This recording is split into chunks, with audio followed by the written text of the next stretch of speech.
Está decepcionado com a igreja que você congrega e não sabe se deve sair dela?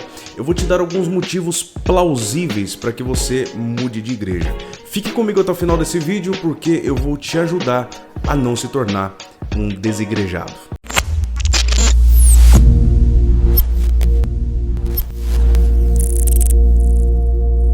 Sejam bem-vindos ao meu canal. Se você já é inscrito e tem gostado da qualidade dos conteúdos, da imagem, do áudio e da edição, me ajude com aquele like porque tudo isso aqui dá um baita trabalhão. E se você é novo por aqui, assista esse e outros vídeos até o final. E se gostar do conteúdo, faça a sua inscrição porque toda semana você vai ter aqui um novo conteúdo que vai te ajudar a ampliar o seu conhecimento bíblico. Combinado? Então, chega de papo e vamos para o vídeo. Mudar de igreja é um assunto muito sério e sempre muito delicado, né? E por esse motivo eu acredito que não seja sábio fazer isso várias vezes durante a vida. Então pense muito sobre se os motivos nos quais você deseja sair da igreja são mesmo plausíveis ou não. Porque você pode estar pensando em sair da igreja por motivos banais. Existem pessoas, por exemplo, que saem da igreja porque têm um desafeto com um irmão específico. E se esse for o seu caso, você deve se consertar com esse irmão e não sair da igreja. Outras pessoas saem da igreja porque o presbítero passou por elas e não deu a paz do Senhor, ou porque o pastor em algum momento errou com elas. O que nós precisamos entender é que a liderança da igreja é composta por homens que falham. O seu pastor não vai acertar 100% das vezes com você. Em algum momento, alguém da liderança vai passar por você sem te perceber. Em algum momento, haverá um desafeto entre você e um outro irmão. Esperamos que isso não aconteça, mas infelizmente pode acontecer. E esses não são motivos para que você saia da igreja. Então, um conselho que eu dou a você é: seja mais misericordioso e menos implacável com a comunidade que você pertence. Ame a igreja que você está, apesar dos defeitos dela. Isso posto, vamos falar sobre alguns motivos plausíveis para que você mude de igreja. O primeiro motivo que deve fazer você sair da igreja que você está é a ausência do evangelho nela. A escritura nos mostra que a pregação de uma igreja deve ser bíblica, deve ser cristocêntrica e fiel. Os apóstolos pregavam Cristo crucificado, arrependimento, céu, inferno, santificação, os atributos de Deus e muitas outras doutrinas. Infelizmente, através da influência do movimento neopentecostal e também de outras seitas, muitas igrejas abandonaram a mensagem simples do evangelho para pregarem prosperidade, confissão positiva, falsas profecias, mensagens que exaltam o homem, fazendo ele pensar que o mundo gira ao redor dele e que Deus é apenas um mordomo que sempre está disposto a cumprir a sua vontade. Muitas dessas igrejas trocaram o evangelho também para fazerem campanhas com objetos ungidos e tudo mais. Infelizmente, o objetivo delas não é a glória de Deus, nem a pregação do evangelho, mas a exaltação do homem. Tudo é feito para que o homem se torne ainda mais ganancioso do que ele já é. As reuniões, as campanhas são realizadas para que o homem conquiste bens, possua riquezas, evolua, cresça, prospere financeiramente, e os membros nem percebem que com tudo isso eles demonstram que não amam a Deus e que apenas querem usá-lo para suas próprias realizações pessoais. Outras não são assim, mas infelizmente trocaram o evangelho pela política, e a Bíblia serve apenas de muleta para os argumentos do líder. Infelizmente não há alimento espiritual para a alma de um salvo nessas igrejas. Ele vai se sentir mal, sufocado, irritado, inseguro e cada vez mais fraco espiritualmente. O que eu quero dizer é, se a igreja que você está não é fiel às escrituras, você não deve permanecer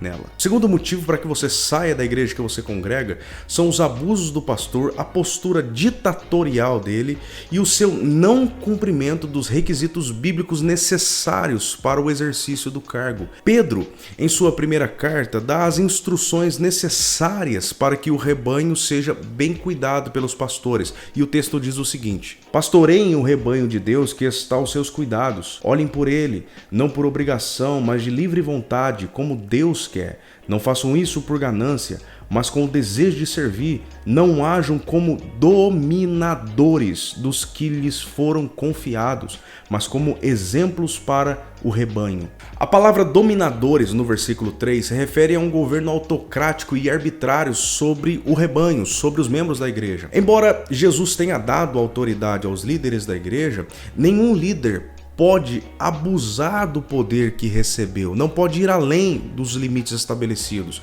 O pastor ele não pode ser um coronel da fé.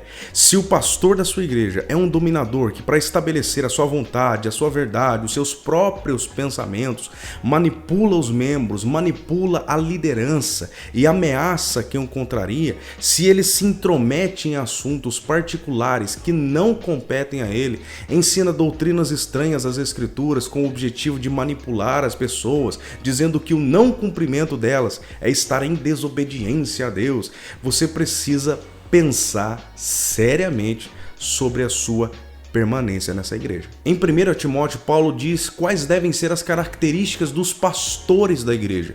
E o texto diz o seguinte: convém, pois, que o bispo seja irrepreensível, marido de uma só mulher, vigilante, sóbrio, honesto, hospitaleiro, apto para ensinar, não dado ao vinho, não espancador, não cobiçoso de torpe ganância, mas moderado, não contencioso, não avarento, que governe bem a sua própria casa, tendo seus filhos em sujeição, com toda modéstia. O pastor da sua igreja pode pregar corretamente, conhecer todas as doutrinas bíblicas, está apto para transmitir o seu conhecimento, mas se ele não dá bons testemunhos, se não é um homem sensato, equilibrado, se ele é um barraqueiro, se na sua falta de domínio próprio ele dá uns tapas na sua esposa e até mesmo de forma subliminar aconselha os homens da igreja a fazerem isso para colocarem as suas mulheres no devido lugar delas, parece mentira, mas isso acontece. Se ele é um homem ganancioso, que cada dia mais busca meios para enriquecer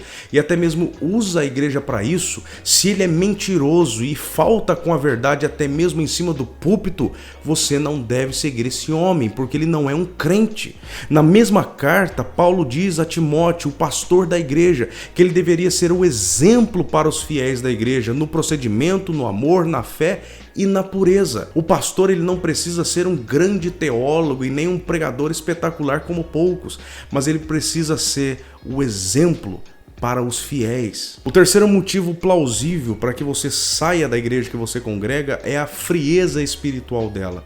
E quando eu falo sobre frieza espiritual, eu não estou me referindo à ausência de gritos, pessoas caindo pelo chão ou falando em línguas estranhas, mas à ausência de oração, de santificação e do ensino da palavra. A frieza espiritual torna uma igreja completamente mundana. Ela se reúne para jogar futebol, para comer, para falar sobre política, mas a oração, a santificação e os estudos bíblicos são negligenciados e em alguns casos são até desprezados mesmo. Qual tem sido a influência da igreja na sua vida? Ela te influencia a orar, a santificar e a desejar a conhecer mais e mais de Deus através da sua palavra? Ou ela só te influencia a desejar coisas banais? Será que a oração pode ser negligenciada por uma igreja? Eu acredito que não, porque a Escritura diz que a oração é um dever do cristão, que Deus está perto de quem ora, que a oração é uma comunicação direta com Deus, que os crentes podem ter a certeza de que Deus ouvirá cada palavra dita na oração e que Deus manifesta o seu poder através dela. Como é que a congregação dos santos pode abandonar a comunicação com Deus? Não pode. Será que uma igreja pode negligenciar também o estudo, o ensino da palavra de Deus? Eu também acredito que não, porque Paulo diz que Timóteo devia se dedicar à leitura pública da Escritura, à exortação e ao ensino. Jesus ensinava nas sinagogas, ensinava aos sábados, ensinava por parábolas com direitos de perguntas e respostas.